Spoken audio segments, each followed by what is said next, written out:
बेवकूफ़ी हो रही है इन देशों में वो होने वाली है। नोपेक बना रहे हैं और इन्फ्लेशन कंट्रोल बिल लेके आए हैं यूएस। वो they will not be able to control it. तो ये इस तरह और ये मनी प्रिंटिंग, ये लोग वापस उसी मेडिसिन पे जाएंगे, क्योंकि the fact is they have hollowed out the economy. Productive capacity है नहीं, and for generations people have not done engineering, manufacturing, किसी को करना नहीं था वो। सो ये कोई ओवरनाइट सॉल्व नहीं हो जाएगा। जैसे इंडिया फॉर एग्जांपल, अगर हम 25 साल से we are dependent on buying defence from outside, अब ये कोई 2 साल में सॉल्व नहीं होगा। हमें समझिए अपने लाइट एयरक्राफ्ट बनाने में 20 साल निकल गए, तेजस जो एयरक्राफ्ट आई है। हमें अगर अपना सबमरीन बनाना है या अपना एयरक्राफ्ट कैरियर बनाना है, ये बनते बनते भी 10 साल निकल जाएंगे। सो एवरीवन इज रियलाइजिंग कि I will not have capacity in the next 5 years, 8 years, 10 years। तो उसी में जो आप केपेक्स बूम का कह रहे हैं, जिसके पास बुद्धि है, फार साइटेडनेस है एंड एजिलिटी है, वो कर पाएगा। जैसे इंडिया में एक एग्जांपल है, भारत फौज very quickly has moved and he is doing that work. So you will get more and more examples like that. Sir, dollar मजबूत हो रहा है कि रुपया गिर रहा है? ये तो I need a special separate program with you on how we have not internationalized the rupee and we are bearing the consequences of that. कि आज आप तीसरे नंबर के देश बनने वाले हैं अगले 10 सालों में, और आपका ट्रेड दूसरे के करेंसी में सेटल होता है, या आपके पास क्या बोलते हैं swap lines are not there with US, with Europe, with Japan in size.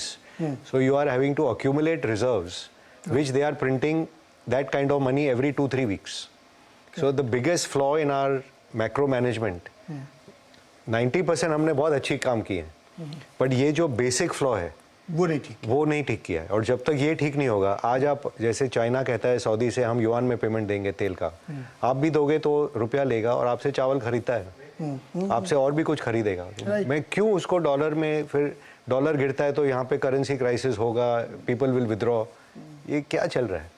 Dollar की जो हेजेमनी, तो ये this has to break, there is no question. ये सर एक टीजर था और हम आपके साथ इस पे फुल आवाज अड्डा करेंगे, जिसपे हम लोग ये डिस्कस करेंगे, क्योंकि ये बहुत बड़ा इशू है। इसको ये देश का मुद्दा है। ये ऐसे मानिए पुराने थियरी से आई गिव द एग्जांपल कि हम अभी भी टेस्ट क्रिकेट खेल रहे हैं और दुनिया T20 पे चल रही है, और ये टेस्ट क्रिकेट स्टाइल की यूएस माई बाप है, और वही करेंसी कोई कंट्रोल करेगा, स्विफ्ट भी वही कंट्रोल करेगा। That has got exposed in what happened with Russia now. So many countries are now thinking कि ये तो कैसे चलेगा। कल यूएस अगर हिंदुस्तान से नाराज हो जाए, जैसे उनके एम्बेसडर पहुंच गए पीओके में और स्टेटमेंट दे रहे हैं वहाँ, कल हमसे अगर कुछ हो गया, आप क्या कर लोगे?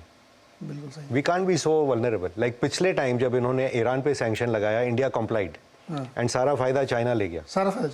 इस टाइम एटलीस्ट हम खड़े हुए कि नहीं, हमको तो रशिया का तेल चाहिए, हम नहीं कंप्लाई करेंगे, और उसका फायदा हो रहा है आपको। सो ये जो you have to be looking at your interest, because everybody is looking at their interest. अपना इंटरेस्ट देखिए और अपने उस पुराने माइंडसेट को छोड़िए। अब आप इतना डर डर के नहीं कर सकते हैं। तो ये हमने प्रॉमिस किया कि हम लोग मनीष सर के साथ एक बड़ा स्पेस शो करेंगे और समझेंगे इस इशू को।